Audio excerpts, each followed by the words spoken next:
पेठ तालुका वाळवा येथील कासेगाव शिक्षण संस्थेच्या न्यू इंग्लिश स्कूलमध्ये जागतिक महिला दिनानिमित्त शिक्षकांचा सत्कार करण्यात आला।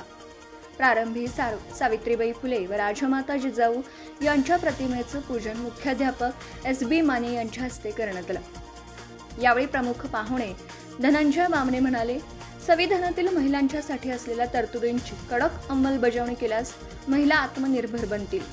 पारंपरिक जोखाडातून मुक्त होत सर्व क्षेत्रात महिलांनी केलेलं उत्तुंग कार्य कौतुकास्पद आहे। महिलांचा सन्मान समाजासाठी प्रेरणादायी आहे।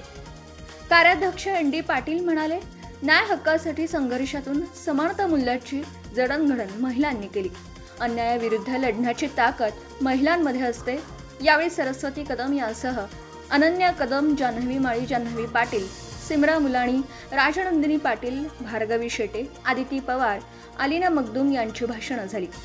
कार्यक्रमास मिलिंद भुपळे, एस.पी. डबाणे, आर.पी. मोहिते, शीला माळी, प्रकाश गावडे, एस.एम. नलवडे, वर्षा बंडगर, ए.आर. पाटील, मनीषा पाटील, राणी जामदार, भारती गावित, प्राध्यापक अजित डवरी, अंकुश पवार, वैशाली खोत, अश्विनी कोरे उपस्थित होते।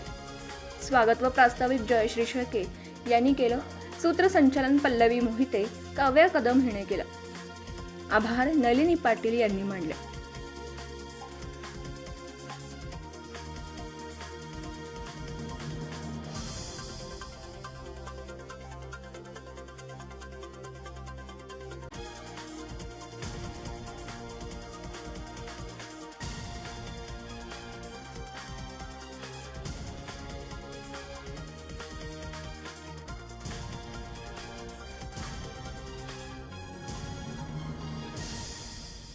आपण पाहत आहात भास्कर पब्लिकेशन प्रस्तुत BBL मराठी, बातमी निपक्ष, सदैव दक्ष।